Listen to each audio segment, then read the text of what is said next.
नमस्कार विद्यार्थी मित्रांनो, रेडिओ MPSC गुरुमध्ये मी आर जे प्रिया तुम्हा सगळ्यांचं मनापासून स्वागत करते.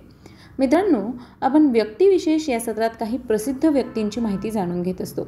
आज आपण या सत्राअंतर्गत अशाच एका प्रसिद्ध व्यक्तीविषयी जाणून घेणार आहोत ज्यांना शांततेचा नोबेल पुरस्कार मिळाला होता.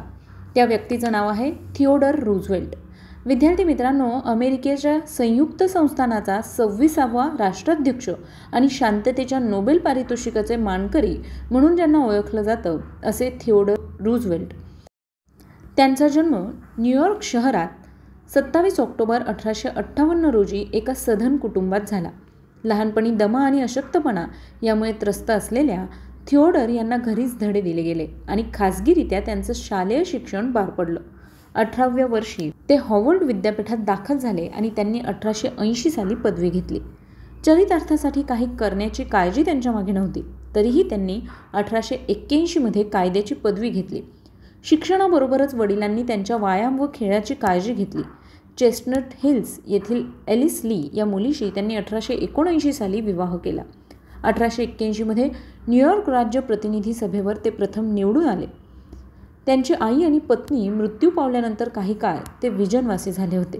1886 त्यांनी एडिथ कॅरो यांच्याशी पुन्हा एकदा विवाह केला. एडिथचा त्यांच्या एकूण जीवनावर फार प्रभाव होता. 1889 अमेरिकेच्या लोकसेवा आयोगावर सदस्य म्हणून त्यांची नेमणूक झाली. या पदाचा 1895 त्यांनी राजीनामा दिला आणि न्यूयॉर्क सिटी पोलीस बोर्डाचे अध्यक्षपद त्यांच्याकडे आले. पुन्हा 1897 त्यांनी राजीनामा देऊन आर्मारचे उपचिटणीस म्हणून पद स्वीकारले. 1898 स्पॅनिश अमेरिकन युद्धात रफ रायडर्स या अमेरिकन लष्करी संघटनेचे त्यांनी नेतृत्व केले. 1900 अमेरिकेचा उपराष्ट्राध्यक्ष म्हणून ते निवडून आले. पुढील वर्षी राष्ट्राध्यक्ष मॅकिनली यांचा खून झाल्यामुळे त्यांनी राष्ट्राध्यक्ष म्हणून शपथ घेतली. 1904 राष्ट्राध्यक्ष म्हणून ते पुन्हा निवडून आले.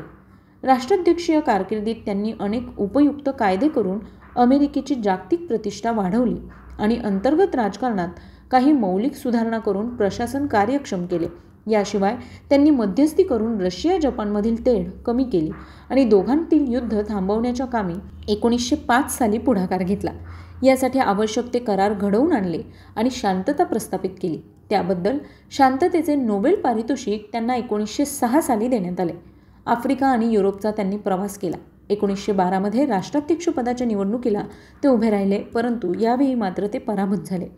राष्ट्राध्यक्ष म्हणून आपण सर्व वर्गांचे प्रतिनिधी आहोत या धारणेने त्यांनी स्क्वेअर डील हा कार्यक्रम आखला आणि राष्ट्राध्यक्षाचे अधिकार विस्तृत करण्याचे काम अंगीकारलं. यामुळे सार्वजनिक उद्योगांवरही काही प्रमाणात मर्यादा पडल्या. नैसर्गिक संपत्तीचे रक्षण आणि लोककल्याणकारी योजना यांचा त्यांनी पाया घातला. राष्ट्राध्यक्षपदाच्या अयशस्वी निवडणुकीनंतर 1912 पासून ते सक्रिय राजकारणापासून अलिप्त झाले. यानंतर 6 जानेवारी 1919 साली त्यांचं अल्पशा आजाराने न्यूयॉर्क येथे निधन झालं. विद्यार्थी मित्रांनो, थिओडर रूझवेल्ट शांततेचा नोबेल पारितोषिक मिळवणारे अमेरिकेचे राष्ट्राध्यक्ष. मित्रांनो, आज त्यांचा जन्मदिन, त्यानिमित्त त्यांना विनम्र अभिवादन. आज आपण याच निमित्ताने त्यांची माहिती जाणून घेतली, तेव्हा या माहितीविषयी तुमची मतं आम्हाला नक्की कळवा.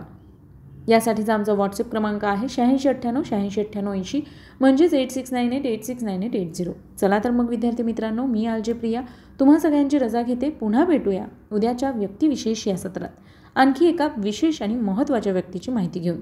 तोपर्यंत काळजी घ्या, सुरक्षित राहा आणि ऐकत राहा तुमचा लाडका रेडिओ MPSC गुरु. Stay tune to radio MPSC गुरु, spreading the knowledge, powered by Spectrum academy.